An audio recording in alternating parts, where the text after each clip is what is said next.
Hey, welcome to another edition of the Nonprofit Leadership Studio. So good to have all of you here. And today, another fantastic guest. We have Katy Caldwell. Katy is the CEO and Executive Director of Legacy and Legacy Health. Is that your Community official? Health, Legacy Community Health. Community Health. Katy, it's so exciting to have you here. Thank you I'm thrilled to be here. Well, you are one of these sort of wonderful nonprofit CEOs in town. A lot of growth.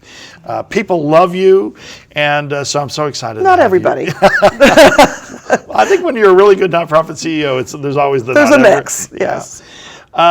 Let's say, Katy, that you're writing a leadership book today, and talking about your own leadership style and important components of leadership. What are some of the important things that you're going to have in your book? I think something that I kind of live by is don't be afraid to fail. Don't be afraid to take a risk, and don't be afraid to fail. I think we learn from our failures. If we did everything great and right the first time, the world would be kind of dull, actually. But we wouldn't learn anything. And I think, and you also, as a leader, have to be able to take a risk. And I'm not saying take the risk of jumping off the cliff without looking what's down, but to take measured risk, understand the ups and the downs of what's going on, and what the pros and cons are, and weigh them out, and decide what level of risk you and your board can manage.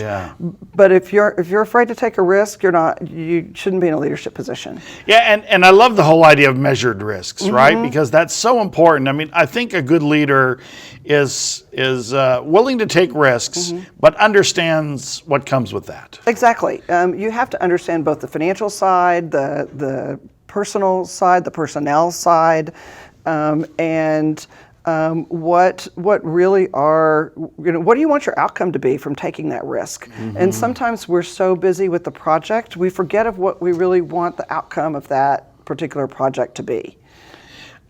I've had spectacular failures as a CEO, and you say don't be afraid to fail. Have you had a particular failure that I've had a couple you wouldn't mind sharing? Failures, and one of them is it's not really a project, but it's failure of communication, and I've failed to communicate change, or failed to communicate, just why decisions are made the way they are, and failed to keep everybody in the loop. And I'm somewhat famous for making a decision in my head and just assuming everybody else can read it. So I think communication is important, but you can also have some classic failures if you don't tell people what's going on. And the other one was a project that we thought was just going to be, we were going to really kick butt with this project, and it was a mobile dental unit. And we have a partnership with KIPP schools, and to go to the KIPP schools with this, as well as some of our outlying clinics where we don't have dental, and provide dental care. And so in the measured risk side, we didn't buy a unit, we leased it, and had contract employees on it. So that if it didn't work, which it ended up not doing after 2 years, we realized that the Medicaid rules had changed literally right when we were getting the mobile unit up and going, and that made it impossible for us to bill Medicaid off of the mobile unit. And our business model is based in large part on Medicaid. And Medicaid reimbursement. Yes. So it was a colossal failure. We lost probably about $300,000 total on that. Wow. But when we realized it, when we gave it 2 years and it just didn't work, and we stopped it. And it would have been a much more colossal failure had we purchased the unit instead of leased it. And hired the staff. Instead of... so that's part of the measured thing. Right, exactly. Give us a little bit of an idea of the history of Legacy and your history with Legacy. We started... How long have you been there? I've been there 19 years. Wow. So hard to believe. But I started actually... Straight out of grade school. Yeah, right. Yeah, exactly right. Not. The organization started as Montrose Clinic back in 1981. and we were an STD clinic for gay men. HIV grew us, the HIV epidemic. We first started providing case management, testing, prevention, palliative care to people living with HIV. And then with the advent of the antiretrovirals, we started providing more primary health care. And that's when we started expanding into populations besides people living with HIV and into and what year was that you started expanding? Really, we started, the beginning of what I would call the real expansion started in 2004. We grew, some over the And you were the years. CEO at the time? I was the CEO. I came in '96, and actually I was a volunteer starting in 1987, and then was on the board in 1990 to '93, and then took the job in '96. Wow. So I have a long history with the organization, so we really started growing in about 2004. We made some decisions in 2001 to become a federally qualified health center, and we did that in 2004. And that really has enabled us to diversify our funding streams, which for any nonprofit is incredibly important. Keeps you sustainable. And allowed us to take the knowledge that we gained in serving the vulnerable population of people living with HIV to apply those same care principles to other populations. And it seems like an odd story, right, to go from an AIDS clinic to become this very large, federally qualified health center. What was the bold thinking at the time, thinking, well, we could do this? It actually started, and I don't know how bold it was, but but it was. I guess it was different. It was a different thought process. So I'm a part of, and have been for years, of a group of executive directors of other LGBT and HIV clinics around the country. And we were all very dependent on the Ryan White funding, which is through the Ryan White Care Act. And our board recognized that we had to do something because we had, at that point, 3,000 HIV patients that if we lost that funding, we would not be able to take care of. And I went to a meeting, and the leaders of one of the sister clinics stood up and said, we all need to become federally qualified health centers, and here's why. Laid out the very strong case of diversified funding sources, Medicaid reimbursements, and a host of other benefits. So I brought it back and said, they're all doing it on the East Coast, we're going to do it here. And my staff went, a federally qualified what? And the board went, a federally qualified what? And then, it was not without difficulties, because we recognized too that in Texas, unlike other states, you have to be pretty much either fully disabled and very, very poor to be on Medicaid as an adult. And so we had a very small Medicaid population that we were serving, and we knew we needed to move into serving a larger Medicaid population, which meant serving children. And I will tell you, we lost some board members around that, and around the expanding beyond the LGBT community and the HIV community. And we had board members and we had staff that really wanted to just focus on those. They were committed to that. That's why they went. That's why they were there. And so it was somewhat painful at different points in time, and has been painful. But it's been the right decision for the organization. Yeah, it seems like it has. And it seems like it's allowed you to do even a lot more for the very community that you started to serve. Exactly right. And we're there to stay in the LGBT community. We've expanded our LGBT services into Beaumont and into Baytown. So we're not merely in Montrose with LGBT, culturally sensitive. And somebody one of our, how grant reviewers come and do site visits, and they went out visited 4 of our clinics and walked into each one and said, oh my gosh, this looks very different than the other one. And I said, well, that's because we are really a community clinic. We are not just a clinic plopped down in the middle of a community, but we make sure that our clinics reflect the people that we serve in those neighborhoods. And that's incredibly important. I think it's very important in serving, especially vulnerable population, vulnerable communities. You have to meet people where they are, and you have to, at least it's our belief, that you have to reflect the neighborhood and the values and culture of the neighborhood. As a leader, Katy, and in the last couple of weeks, we've had Mary Lawler, who grew the Avenue CDC, Brian Green, who really grew the Houston Food Bank, and Children at Risk, we've grown. And people think growing is not problematic, but as a leader, you have growing pains. What sort of growing pains? Serious growing pains. I sometimes think some of the biggest problems come with growth. I mean, it's agree fun. with you. And we had some really rapid growth. While the growth started in around 2004, in the last 5 years, we've more than doubled in size.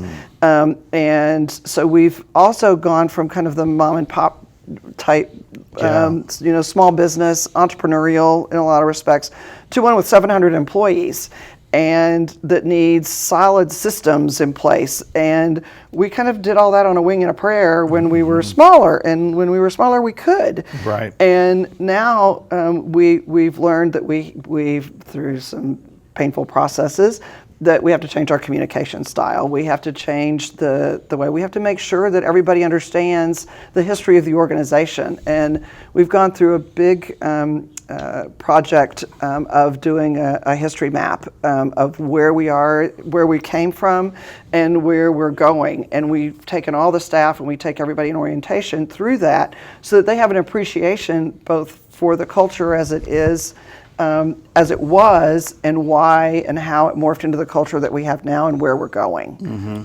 So, but it's the growing pains have been tough. Yeah, it's hard on a culture, and it's hard on those sort of leading the culture. Exactly. This week we have a TED Talk by Katy Caldwell, and he's a conductor, and he talks about different conducting styles or leadership styles of orchestra conductors, and all good, produce good music.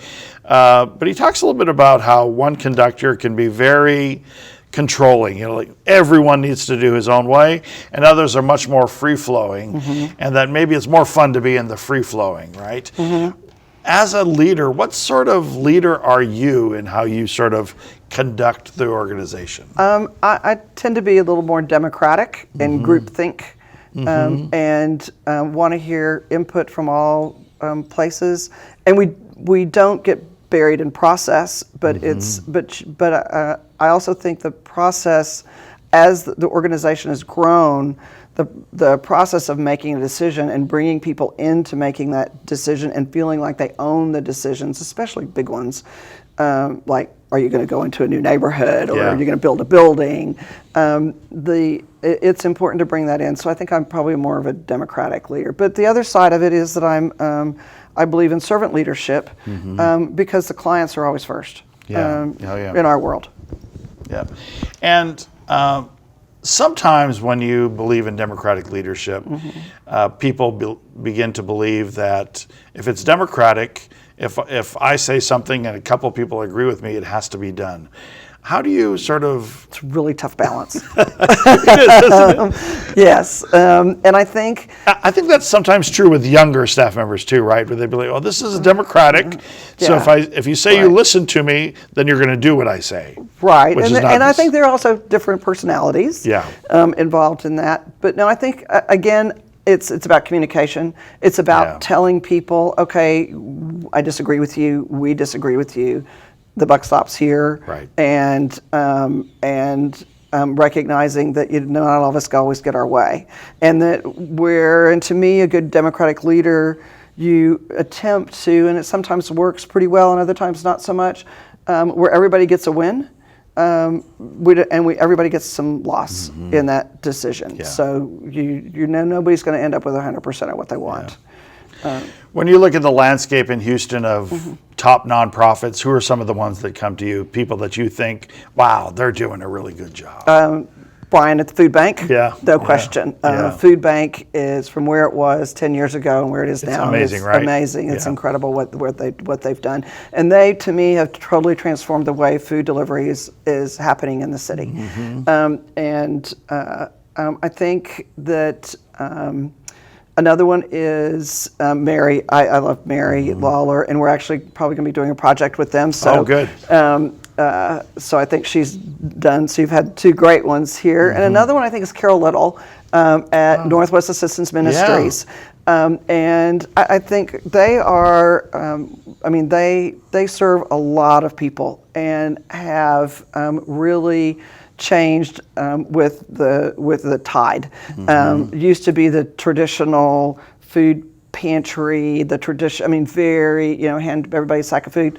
Brian totally won her over, and now they have the whole grocery store concept in their pantry. They have their own Meals on Wheels contract now. They have a partnership with UT where they have a clinic. And they're getting ready to build a new building, and yet she seems to balance that with a board that has members elected from different churches in the area. Not a board more like you and I have, where we have really some say over who's on that board. Exactly. So, and I think there's no politics like church politics. No politics like church politics. That's exactly right. Yeah. So she's been able to do that. I think she's and she's a real thoughtful person. Do you ever look around town? I know I do this, and I see nonprofits that have a great mission, lots of potential, but they just seem to be underperforming. I mean, do you see some of those every once in a while? Oh, sure. Absolutely do. Please don't make me name names. Why is it that you think, is it all about leadership in those cases, do you think? I think it's a combination. I think the board plays a big role in that. Yeah. And the vision of the board, and if the board's vision and the CEO's vision don't line up, it's trouble. Yeah. And they end up getting kind of stuck.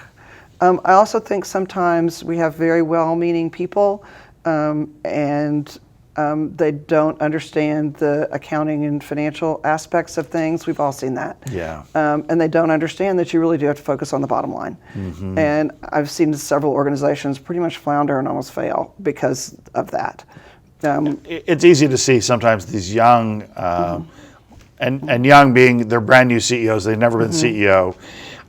And they forget how important fundraising is, right? They take over an organization and fundraising stops, and pretty soon it's a dire deal at those places. Right, and that's not the way it works, as in fundraising. Fundraising is a 24/7 project, or sort of whatever you want to call it. If you decided not to do fundraising for a couple weeks, Legacy would be in trouble. We would be in trouble. Yeah. Just like children at risk. Big trouble.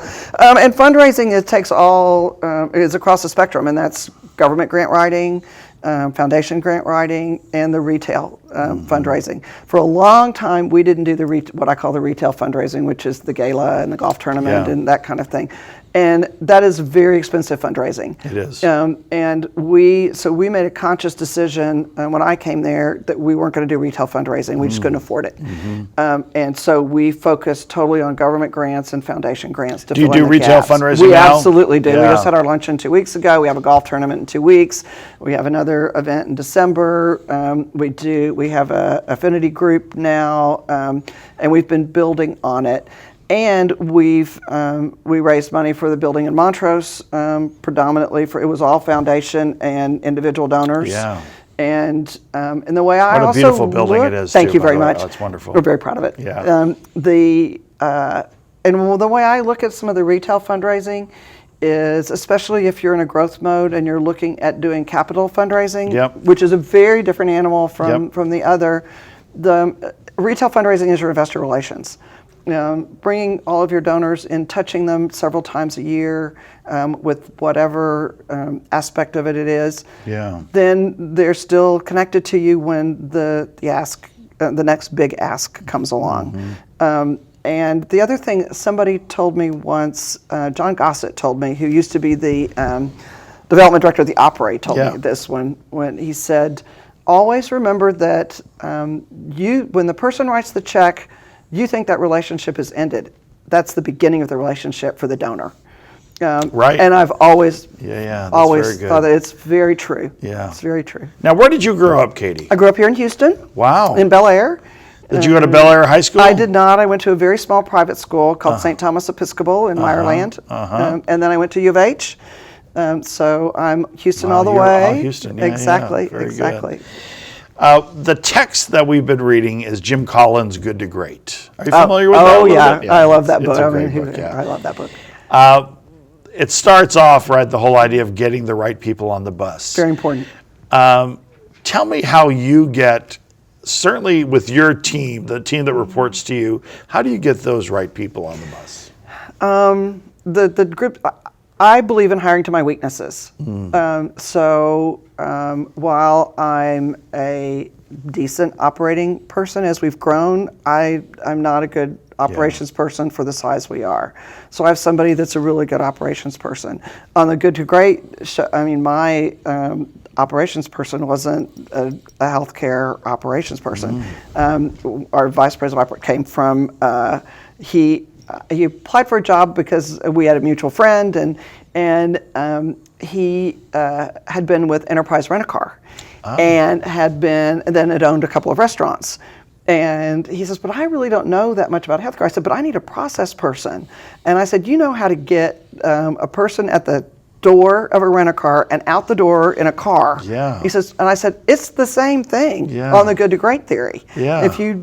And he's been wonderful. He's one of our best hires, very committed to the organization. He's been with us like 8 years now, and very good. That's an important lesson, though, right? I mean, in hiring, it's so important for people to understand. So many times when staff go to hire, if you say, hey, we need to hire someone, they think of the job skills rather than thinking sort of the best athlete or the smartest person or the person who fits best into the organization. Yes. Because you can learn many times. Exactly. Not always. If you're hiring a physician. I've had some bad hires. Believe me, we all have. Yeah, and sometimes you need a physician or an accountant. Absolutely. You have to have those skill sets. Yeah. And there are, and I won't discount that. I mean, but my CFO came from oil and gas.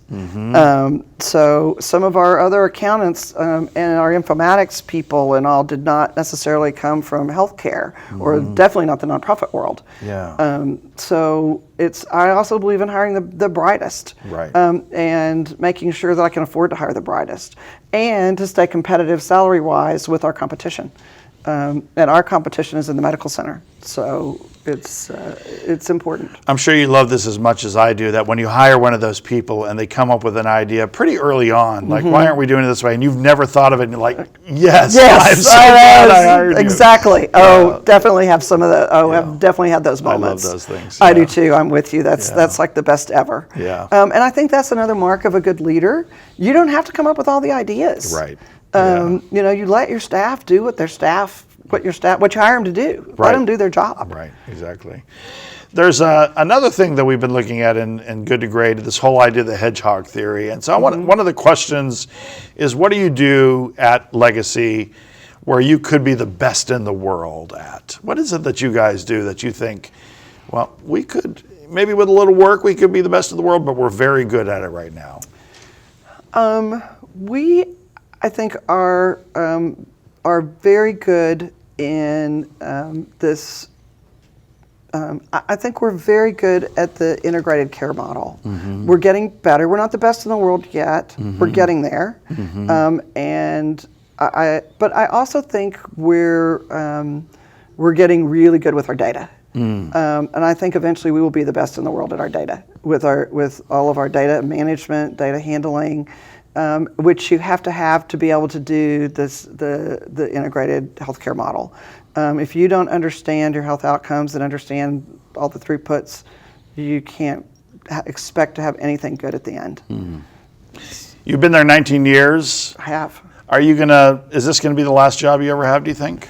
Probably less full time. Yeah. I'm kind of thinking I'll be here until for another 6 or 7 years, and then maybe go do something part time. It does wear you out. It does, doesn't it? It does. And the older I get, the more it seems to wear me out.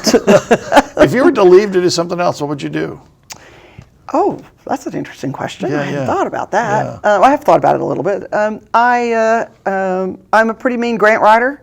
So, so I would go probably do grant writing. I would love to serve on some boards, corporate boards, and some other nonprofit boards. Yeah. And those corporate boards pay too, don't they? The corporate boards pay. Yeah. So I think those were kind of my things that I would do. You need to be are you on a corporate board now? I am not on a corporate board. I'm on several not-for-profit boards. Yeah, very good. So. I'm going to go to the Twitterverse. Oh, okay. And we're going to start with some of these questions that students are tweeting in. And people always complain I start at the bottom. I'm going to start at the top today so that we can see what questions are here. So Regina Wilson wants to know, how have you increased your budget, even when the economy have had these big downturns? I mean, you were growing even at the worst part of the economy. How did that work for you? Not easy. Yeah. Some of it is that we have a lot of government funding. We're very with Medicaid, Medicare. And you know what it is? It's really that we have a variety of payer sources. So while some of our private fundraising went down, some of our government fundraising went up, and it balanced itself out. We also, back during the 2008 downturn, was when we had started raising money for our new building, and we put it on hold. So you have to recognize when you have to say, you know what, we need to wait a year, or we need to expand this out a year. How much did you have to raise to do the new building? We did $10 million. Yeah, It was that's $10 not too million. bad. No, Yeah. but it's not easy when the stock market crashes. But that building is just. Do you guys have parties on the roof there? 'Cause We cannot. No, you can't? no, we didn't. So we can't do that. But it is great. Yeah, it does look like it'd be a good party up there if you did one. It does. Rocio Beza wants to know, how do you hold staff accountable within the organization? And with our growing pains, that's one of the growing pains is how do you hold staff accountable all the way through a large organization. Yeah. We do it through goal setting. We do it through, and we're getting better at training our supervisors on how to give good feedback and to give good deadlines, give good clear direction on what the expectations are. We're getting much better at that and much more systematized at that piece. But that has been one big difficulty that because we always held people accountable in a kind of more of a verbal way when we were smaller. And now it's much more methodical. Do you do when staff rate other staff, sort of a senior staff member rating someone who works with them? Do they have numbers that they're? We do numbers. Yeah, you do. We do the numbers. We do the 1 through 5. We've been talking about expanding it to 1 through like 7 or 8. And 1 through 5 is because everybody thinks it's A, B, C, D, or F when it's not. Oh yeah. And so 1 through 7 is a good idea. So like 1 through 7 takes the A, B, C, D, or F out. Brian Green and I had a big conversation on this because he has decided to go the other way. They had numbers and they've decided to eliminate numbers. And we had pressure from our staff. We didn't have numbers, but they wanted the numbers. Okay, so I'm curious I'm going to have to talk to Brian because I want to hear how they go away from the numbers. And still maintain appropriate documentation and all, because again, some things, some people don't always work out, and you have to make sure that you're properly documented. Ashley Lawson wants to know, keeping relationships with donors, is that hard? And do some of them have egos that make it difficult? Yes, they have egos. Doesn't always make it difficult. Sometimes it does. I have a wonderful development staff. And it's all about making people feel appreciated and involved, and making sure they understand where their dollars go and that we use their dollars wisely. How big is your development staff, and how large is your budget? Our budget is $101 million, and I have 6 development staff that are on what I call the retail side with the foundation grants and people. And then I have a federal grants management group that's about 6 people. Oh, okay. Good. Corey Hinton wants to know communication with your board and your vision. Is your vision decided by you and your staff and the board comes along, or is there a lot of joint stuff going on? There's a lot of joint. I would say my role in the board has always been good at saying that it's my vision. We all agree on the mission and what the vision is with input, but it's my responsibility to execute the vision. We had a whole process last year or year and a half ago to redo our mission statement and our vision statement. And we involved people from all levels of the organization and the board to do that. So, and I think we came up with a better vision? Oh, way better. Way better mission statement for sure. Let's see. Kenyatta wants to know, does tenure ever become a problem in the organization? people working too long or too short? Does that ever become problematic? It has not become problematic, but but I can see where it could be, and we just have probably been fairly lucky that it hasn't. And I would say no. I think we've done okay. Now on our board, we have term limits. I think that's really important. How big is the board? We can go up to 25. Minimum is 9, max is 25, and we're at about 20 right now. And what are the term limits on the board? 6 years. 6 years total. 6 years total. Yeah. 6 years total. That seems to work pretty well. It's worked well for us. I can say you people stay on long enough to feel like they've really accomplished something and to stay connected to the organization, want to stay connected to the organization afterward. But there's constantly room for new people and new ideas.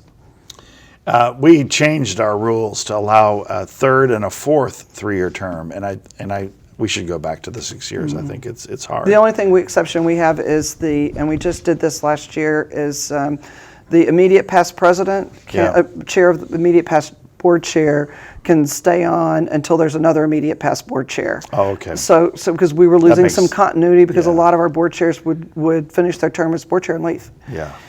So that's problematic, right? Emily wants to know, how do you keep your large staff connected, and feeling like they want to be a part of the group? Oh, it is hard. Yeah. That's really hard, because especially since we're across 3 counties, and we have 23 sites. So it's a lot of it is we've tried various internal communication mechanisms.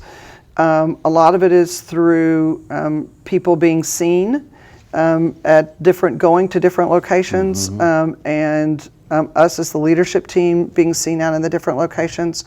But a lot of it is, you have to use a lot of internet communication, a lot of telephone. We've started doing podcasts and video casts, and trying to use our technology better.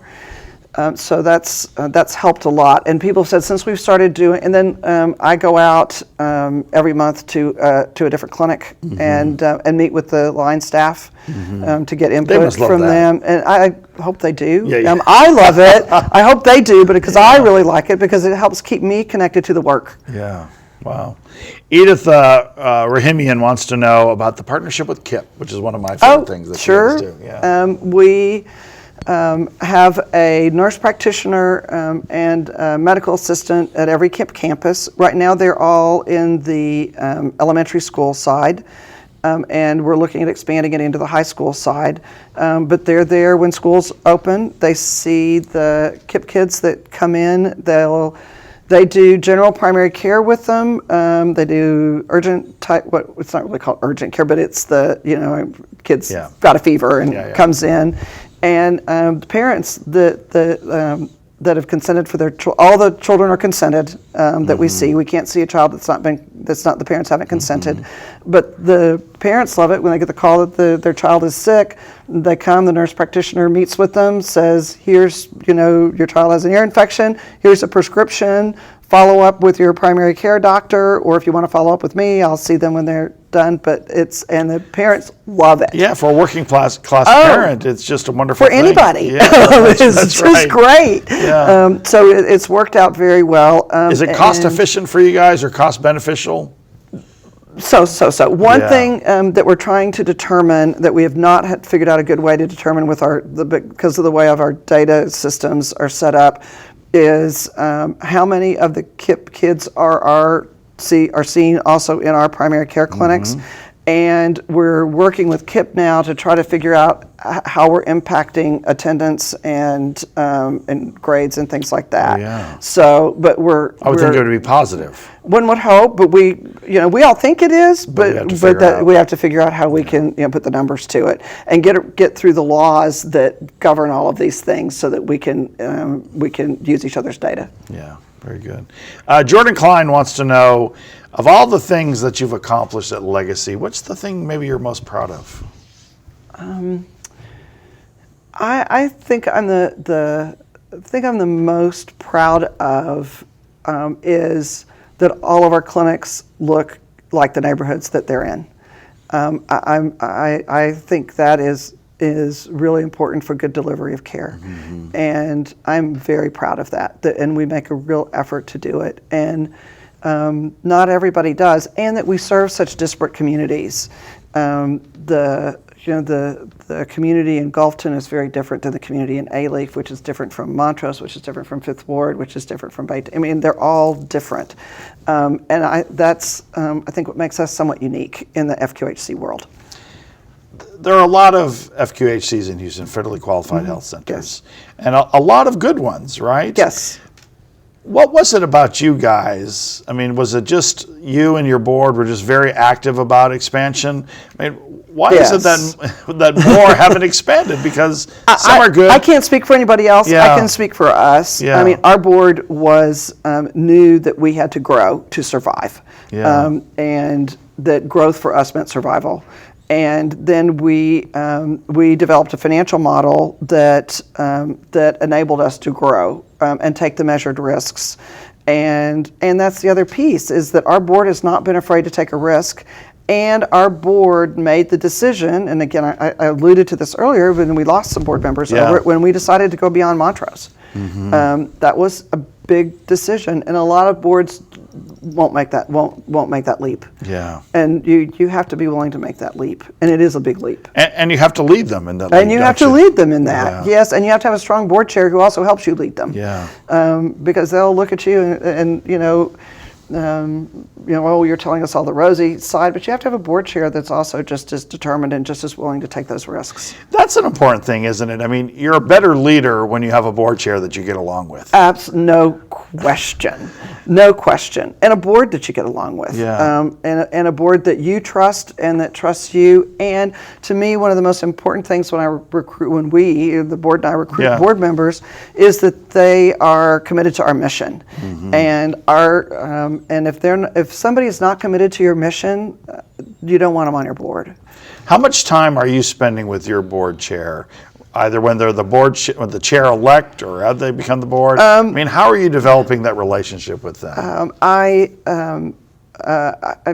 We develop it over time. So usually somebody's been on my board 3 or 4 years. Yeah. So I've had a lot of interaction with them, just either through our events or through board. When we have to meet monthly, so it's a requirement that we meet monthly. So, and then we have committees. Our board functions as through committees. So you get engaged with them in the committees that they attend, and then you go to lunch. You have phone calls. You dinner. You do the social aspect. And I think the social aspect of that is also what enables you to develop a relationship with your board. Yeah. It's not just the board meetings, right? It's not just the board meetings. I've had so many happy hours with board chairs. Me too. But it's good, right? It's good. I like it because I like my board chairs. I like my board. I like my board members. And the other thing is they like it too. And they like it too because that engages them, and then they understand what's going on. And the other thing that I have come to realize in the last 5 years, within the last 5 years, is my CFO runs the finance committee. I don't even get on the finance committee calls anymore. He totally runs those committees, and they have and then my chief medical officer runs the quality committee. I don't even go to the quality committee. And my marketing person runs the marketing, fundraising runs the fund, and that has really helped because it not only the board then trusts who I've hired. And understands the culture of the staff and really feels much more connected to the organization. And this is a cultural difference from many other organizations as well. I mean, I do similar to you, where there's easy access between many staff members and the board. But we've all noticed there's a number of boards where no one talks to the board except for the CEO. Yes, and I had that for a little while. I mean, my other staff would always come to, senior staff comes to board meetings. That's the other thing is my senior level staff come to board meetings. But it took me a while to let go of having to go to every committee meeting. Yeah. That took me a while. How freeing, though, isn't it? It's very freeing. But I will say I've had to step in when a board member has been inappropriate for whatever reason with a staff person, overstepped their bounds with a staff person. And then a requirement of a federally qualified health center board is that 51% of your board has to be users of your services. So more than half my board comes and gets some service through us at some location. And that helps them appreciate what's going on with the, I get all kinds of feedback, after they've had a sore throat and been to the doctor. So it is, but I think it's been beneficial all the way. But I'm also not afraid to step in and say, you really overstepped with my staff person. Yeah, and that happens. And they understand, though, that they hire and fire me, and I hire and fire everybody else. Yeah.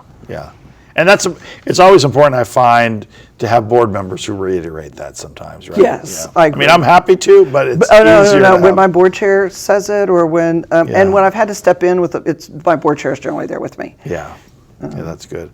Jessica James wants to know, partnering with community partnerships in your agency, how valuable are those community partnerships for you? Very valuable and can be very stressful. And there's across the spectrum on community partners. We've partnered for years with the Montrose Center. They we subcontract case management services to them. They provide them in our building to our patients. We just built out and are going to be opening in the next 60 days a clinic in the Montrose Center, a small clinic there. We've had joint grants. And it's not been without its bumps in the road. But you have to trust each other and be willing to work through it. We do have lots of referral relationships. To me, that's not a partnership. Referral relationships are different. And then we've had some rather stressful partnerships also, and I think the most important thing, and I've learned my lesson on this, is to have everything clearly delineated when you're friends. When everything starts, make sure everybody understands what each person's responsibility is, and hold people accountable to what their responsibility is in a project. And you figure out who plays well with others pretty quickly, yes, you don't do. you? You do. Yeah, there's always a few that. There's always a few, yes. Yes. Jane Walter has a really interesting question. Speak to the challenges of managing the organization that really supports a lot of minority citizens in a very conservative state. Oh, that's an interesting question. Yeah, isn't it a good one? Yeah. Well, it's difficult. And the one thing that's made it really difficult is that our state didn't expand Medicaid. So we still have a lot of uninsured people, and the large majority of those are people who are ethnic minorities. And because we have ethnic and cultural minorities, sexual minorities, gender, because we see a little of everybody. Interestingly enough, one of our U.S. senators, Senator Cornyn, has always been very supportive of us. And he knows, somebody says, well, he doesn't know what you do. I said, oh, no. Yeah. Senator Cornyn is very smart. He knows exactly what we do. He also knows that we provide a very good service, and that, he's been out to one of our clinics, and it's been great. But it is not without its challenges. Has Senator Cruz visited? Oh, no. No. Doubt that he'll be coming anytime soon either. Okay, I'm sorry. That's okay. Mari Trevino wants to know, your leadership qualities, were they learned through experience, through watching others, through a mentor? How did you learn to be a leader, do you think? All of the above. Yeah. And I think some of it comes with age and life experience, and having gone through various things where you've screwed up and learned from them. I think a leader has to have confidence. And another thing is you have to really not care if everybody likes you, because you have to make that decision. Yeah. And my grandfather told me that years ago when I was right out of college, and he said, if you die and everybody loves you, you have done nothing. Because every time you make a decision, somebody's not going to be happy. Yeah. So you have to have a pretty thick skin, and as the older you get, it seems like the older I get, the more thick my skin gets. Well, and you sort of start to know that people can get mad at you, but this is the way it has to be. That's just the way it has to be, and my primary responsibility is to the organization. I am paid to lead the organization that I run by to the best of my ability and to protect it. And to make sure that it's going to be there for years to come after me. And that's where the support of the board. And that's where the support of it's critical. Yeah. It's critical, And when I'm getting into a tough situation, the first person I call is my board chair and say, "Look, this is what's going on." And then the next step is the executive committee. So and they're always happy to know. No, they want to know. And you know what? I've gotten some great advice and have avoided a few missteps because I've talked to them. Very good. Elsa Flores wants to know, how do you actually select your board members? It's and I don't do it alone, so my board does it, but I have a great deal of influence. I guide the process. We have I call it the board grid. And the matrix. You call it the matrix. We call it the grid. Yeah. And so we determine what qualities we need and want. We are supposed to, although we don't right now, reflect the population, that we reflect the race, ethnicity, and gender of the population we serve. We're not quite there. We're working on it. And you also have to be very deliberate to and be willing to guide people away from being on your board. Some people really want to be on your board, and right now it's not the right time for them for whatever reason. Either you have too many lawyers, or you have too many, gay white guys, or you have too many women, or whatever. You have to be able to manage that, and to be willing to say, now's not the right time for you to come on our board, but let's talk in a year, or let's talk in 6 months, or whatever. Or, you know what, why don't you serve on one of our committees? Because we allow people to serve on committees of the board. And then the process is we identify people. Usually it's people either I know, or somebody on my staff knows, or somebody on the board knows, or we say, we need somebody from this sector. So then we do this is a small city. I mean, it's a big city, but it's a small town. So we find somebody who knows who and what, and we go target people and we recruit them. How do you manage what so many nonprofits have this problem that a lot of the resources, there's a lot of men on a lot of boards because access to resources. A lot of white men because of access to resources. How do you manage that? Where that a lot of difficulty. Yeah, it is. That's very hard, and you have to be very deliberate in saying, what, I just can't. I don't care. We cannot put one more white woman or white man on this board. We have to bring on a Southern Asian or an African American or a Latino, or we have to bring on a man versus a woman. We can't put anybody else on until we get an accountant. And so you really have to be deliberate at what you're doing, and that's taken me a while to learn. Yeah. And it's hard when there's a big CEO who really wants to be on the board, right? And it's really hard. It's really hard. But I also have two boards. I have an endowment board that owns all of our real estate. The endowment corporation owns all of our real estate. They don't meet as often, and I don't have some of the restrictions on that board that I do on the one that's the operating board, where all the grants are. So I have a little flexibility. And also, because we're mandated to meet monthly, a lot of CEO types go, oh God, I can't meet monthly. So I go, well, you know what? We have this one that meets quarterly. Jordan Klein has an interesting question.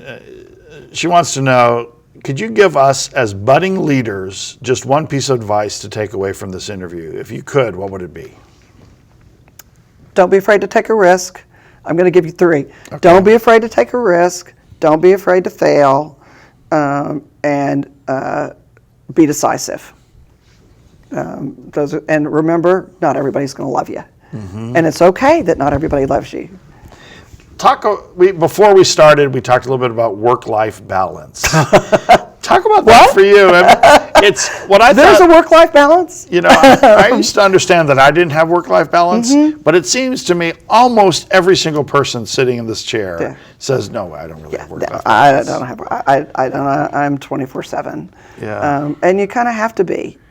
I wish I could say that I had more work-life balance. As I told you before, maybe that's why I'm divorced.